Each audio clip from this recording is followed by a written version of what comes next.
This is the Peter Greenwood Show. Could you tell me your name and what you do, please? Yeah, my name is Mima Merrow. I'm a singer-songwriter and producer from I'm from Belfast, but I live in Glasgow now. How are you today? You well? I'm really well, thank you. Yeah, I'm very excited for this show. And as you say, getting to see the insides of this building that we're in. Yeah. Have you played... Where do you normally play in Glasgow? Do you have a favourite place to play?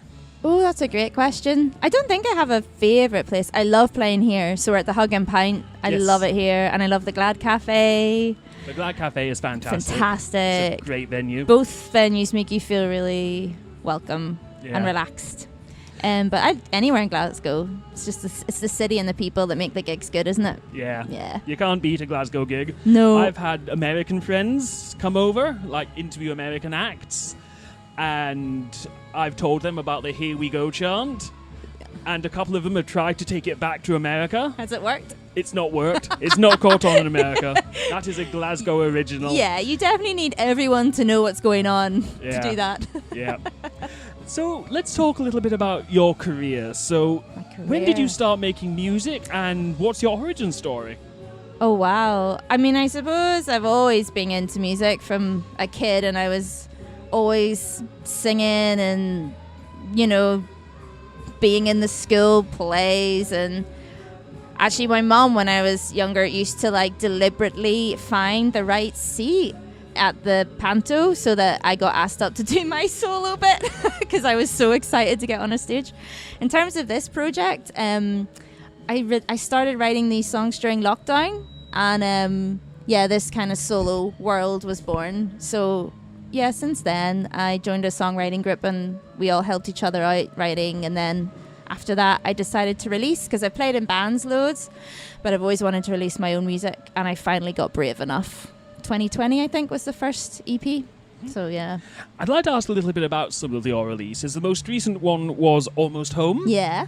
Which was 2022. And there are parts of it. I don't mean this in a bad way, but it feels like a pandemic album. That's really interesting. What do you mean? I mean, there's a couple of lyrics where you mention being, for want of a better term, kind of short of breath and not being able to get out and escape. And it's like, that sounds familiar to a time. Yeah, that's life. So interesting, because I definitely didn't write it about the pandemic, but all of that stuff was around us so much. There's no way that wasn't in my psyche about breathing and not being able to leave and being trapped in a place, and because that's how we all felt. So yeah, that was written in the pandemic behind closed doors in a very small living room. So that completely makes sense that that made its way into the album. That was 2 years ago, though. Yeah. Does it feel like 2 years since you put an album out? No, it doesn't. It doesn't. In some ways, I feel quite far removed from that because of where I was and who I was then and what I'm like now and what my life is like now. So I suppose in some ways it seems longer, but it also seems like yesterday that I was learning how to send my songs off to radio shows and, do all that behind the scenes work. So yeah, I'm just writing the second one now, which feels great as well. It feels really good to be back in that writing space. We'll get to that. I want to touch on that so much, but I want to ask about the process of putting together Almost Home. Yeah. Were these songs that you had in your head for a long time and they had to escape? What was the process of putting the music together for the album? Oh, that's a great question. I think so a lot of the process was that during lockdown I joined a Sunday songwriting group, it was called, and each Sunday we met online and we shared songs, and you would get a task at the beginning of the week. So by Sunday you have to have written a goth song, or this week you need to try writing a rap, or this week you need to pretend that you are an alien and write from the alien's perspective on the world or whatever. So a lot of those songs came from those exercises, but I think I had been writing songs secretly in my bedroom for 8 years before that and too scared to tell anyone about it. So I think a lot of these songs were in there for a really long time, but joining that group and being given a very specific task allowed the content to just flow out in a way that didn't feel self-conscious or self-indulgent, because I was just doing a songwriting task. So it kind of freed my brain up to just let it out, which was amazing. Like really, really cool. I am very curious. What was your rap about? Oh, well, my rap turned into my very first release called Freckles. Right. Yeah. So it's kind of turned into a piece of like spoken word with music behind it. And I suppose, well, I've got loads of freckles. So I don't really know what it's about. Every time I sing it, I think it's about something else. But I think it's kind of largely about like trying to figure out who you are in my world where I'm from Belfast. I live in Glasgow. I've got beautiful relationships with both cities, but I both belong to each city, but I'm both a stranger in those cities as well. And like trying to place yourself in history and in the world. Sounds very grand, but yeah. Having a foot in each place, so to speak. Yeah, having a foot in each place and trying to understand, you know, your parents and your grandparents and what they believed in and where you come from, and then also trying to understand wider stuff about like I suppose what it is to be a woman and how different it is for me to be a woman in this world than even 2 generations ago, and what happened to them, and then really grandly I suppose the last verse is a bit about the universe and how we're all the same, you know, we're made of the same stuff as the trees and the lightning, and that gives me a lot of comfort. So I think it's about that. It's very grandiose. Gosh, pulling apart your own songs. So every night when you're performing a song, you think, oh, this is a good idea, this could be what it's about, and then do you hurry off and write it down? It could be about this. Like, do you have a notebook full of stuff? I've been trying to do that, yeah. I'm trying to do that where I have a notebook and I sort of look at things and have more of an actual, I suppose, practice of writing. I think for me a lot of it though is just like a feeling or an urge or like an itchiness in my neck, or like, and then it just bubbles there for ages, and like I can't get it out for ages, and then one day it'll just be like, and suddenly it's there, and I'm like, oh, that's what I've been feeling for the past 6 months. So it's not, yeah, they gurgitate for ages before they're written. I also felt that in Secret Codes as well. Yeah. Like that's a very spoken word, Yeah. almost ethereal kind of song with the way you interact with the music as well. Yeah, I really loved in this album thinking about textures and different weird sounds and things that could maybe express themselves that aren't 3 words. So Secret Codes is something like that. And I suppose for me, Secret Codes is that a similar thing of like having a foot in 2 cities and trying to fit into both. And I don't know, I just walk through the world feeling like everyone else has been given a cheat sheet to life. And I haven't been given it. Do you ever feel like that? Oh, I feel like that every moment of my life. Yeah. Like you look at someone and they're like, he looks like he knows where he's going, what he's doing, and I'm here going. 100%. Why don't I get, like, who told you what to do and how come I don't know what to do? So it's a bit talking about that a bit as well. It does feel, and it also feels kind of isolating when you feel like that, which is another thing I felt from your music listening to the album. What's it like putting something so personal like that onto an album? It must be terrifying. Yeah. I wish I could do it any other way. Like, see, when I see songwriters who can write like political anthems or write about the news or write about characters in a story, I'm like, I'd love to be able to do that. It is terrifying, and it's probably why I didn't do it for like 10 years, because I didn't think they were good enough, or I didn't think that anyone would care what I was singing about. But I just had this it's just a constant like deep down drive within me to be like, I want to write songs and I want to release them. I don't know where that comes from. The personal stuff, I just don't know how to do it any other way.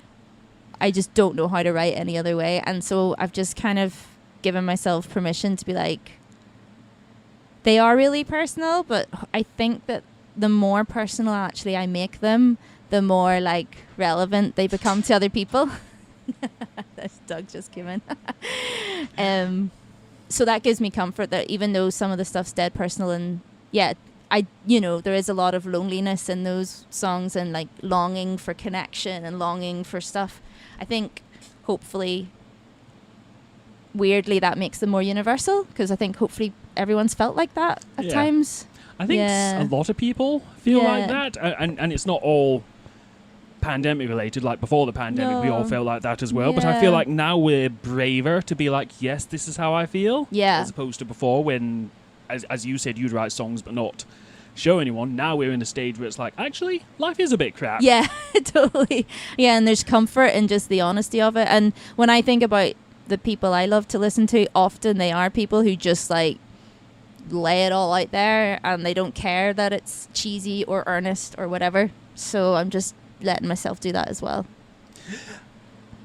Being that the album came out a couple of years ago, do you feel like you're ready to put it to bed? Or is that what album 2 is going to be?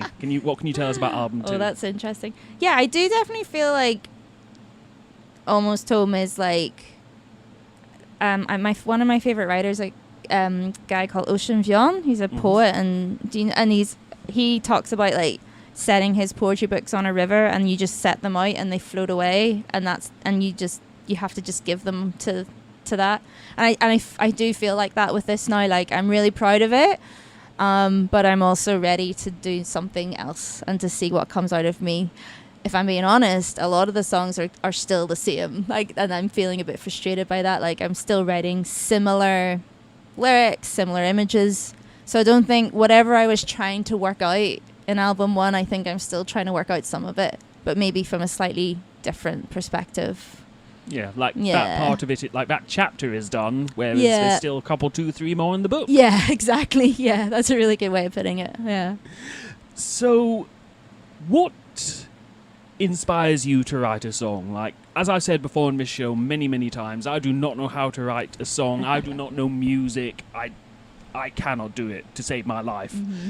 So when you sit down to write a song, is it melody? Is it lyrics? Where does it come from? And what's the process between having that initial earworm to a finished product?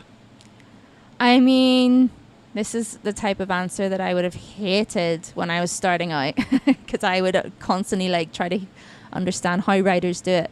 The songs that I've loved the most often just come out of me sitting down at the piano or the guitar or an instrument I don't know how to play actually, and I just start humming and playing whatever, and then slowly the shapes of sounds come, and then slowly the words come, and I maybe would quite quickly maybe have a verse or a chorus or like a melody line or something like that. Then that's when for me the work comes, because I'll have that and I'll like it, and then I have to like build a whole song around it.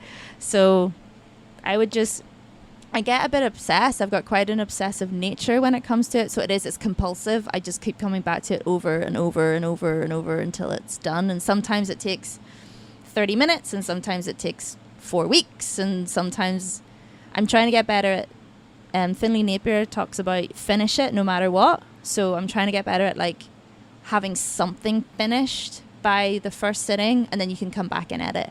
Yeah.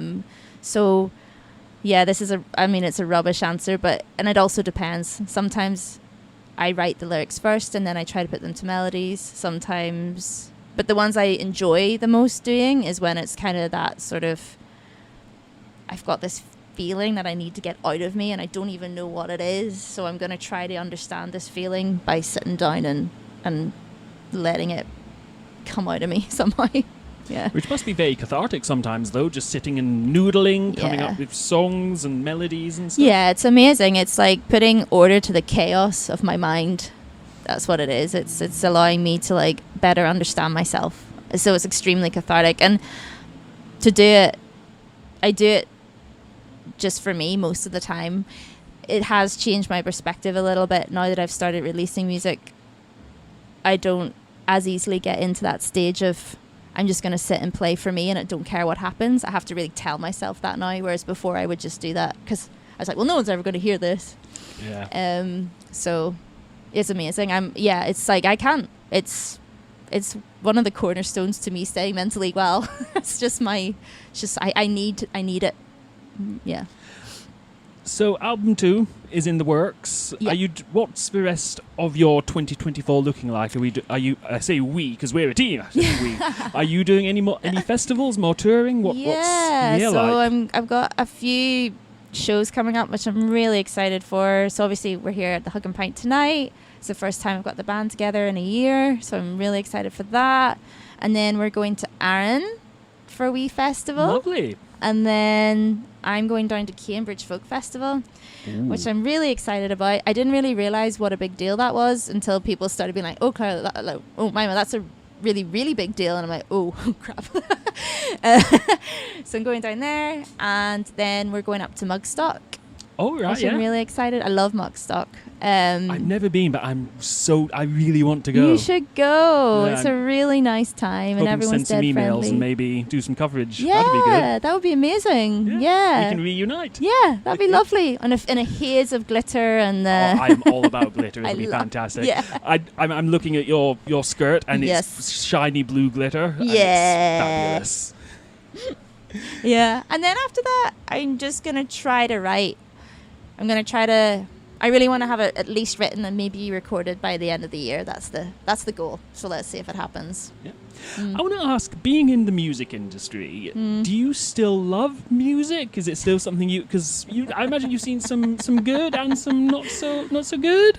I'm extremely lucky. I used to find this hard, but I actually think it's an advantage, is that I'm pretty much on the outside of the industry. Like, you know, I'm not signed. I don't know any of the right people. I'm not networked. People don't know who I am. So I've not been jaded by it yet. I like the way you said yet. I did find that, like, promoting my album, the best thing about it was, you know, doing things like this, meeting people like you and having great conversations. I find getting up at 5 a.m. to email everyone to ask you to play your track stuff, really, after a while, quite tiring, and sort of the constantly trying to fight for attention on social media and stuff like that. I find that, that really, that burned me out at the end of last year. So I'm trying to not get burned out again this year.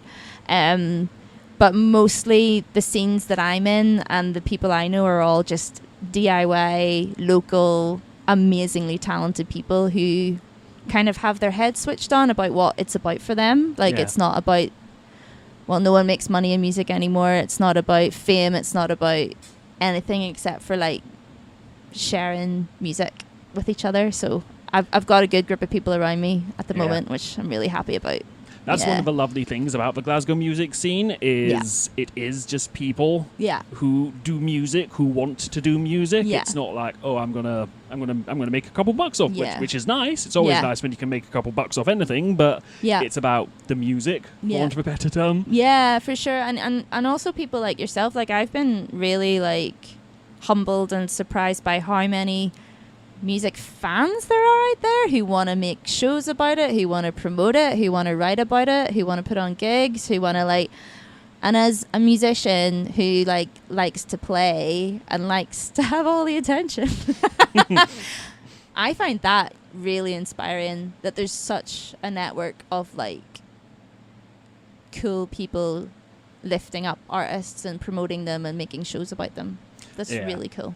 So that's one of the things I love about doing this show, and because the show used to be kind of just a generic, I don't want to say generic show, but it was more kind of poppy hits, and then things happened. And I started doing this show, and it allowed me to get more focused into smaller music artists and into the music scene and meet so many people, and that's one of the things I love about it. Have you been enjoying that change? I really have, because again, before the pandemic, I'd do things like, so a guy in Florida, he was caught on meth trying to wrestle a crocodile. And then the pandemic happened and nothing was happening. Nobody was wrestling alligators anymore. So it was very much like, so do you guys like socks? Socks are good. And so it just kind of grew from there. Yeah. And I've really, really enjoyed it. Oh, I'm glad. Yeah. It's been fantastic. Yeah, most people are brilliant. And you can sort of, I mean, there's always moments of, like, things. And, I mean, I suppose for all that, I do think that it's sad that, you know, because there's no music in it, we're seeing fewer and fewer people from, you know, working class backgrounds and other stuff being able to make music, and that really sucks. And we do need to make sure we save the industry and you know, celebrate it and not let people destroy it. Yeah, not let venues like this go away. Exactly. So yeah, which would getting be more really, and more. Yeah, there's so many venues closing, festivals stopping, and you know, for lots of people it's their life. So yeah. On a happier note, where can people find out more about you online? Where can they find your music? So they can really just type in Mima Merrow, so MIMA MERROW, and my website will pop up, and that's the socials as well, just at Mima Merrow. So I'm on Instagram mostly, bit of Facebook, bit of Twitter, X, I don't know, whatever, bit of TikTok, but yeah, and I've got it'd be really, really good if people signed up to my mailing list. That's the way I can actually keep in touch with people, because then I won't be a slave to the algorithm gods.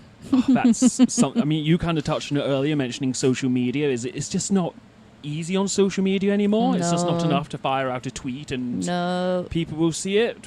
Thanks, Elon, you dick. Yeah, I know, totally. And like, I've been seeing these things go around where like artists have been posting, like, it's kind of like a trend of like, this is what's wrong with the music industry, and it's like reps from labels saying, oh, we love your music, we think you're amazing, but we're not going to take anyone on below 500,000 followers. I saw somebody post that on TikTok or Insta. Yeah, it's happening to more and more really good artists. So it's kind of like, I don't want to do that. I don't want my whole life to be getting my numbers up.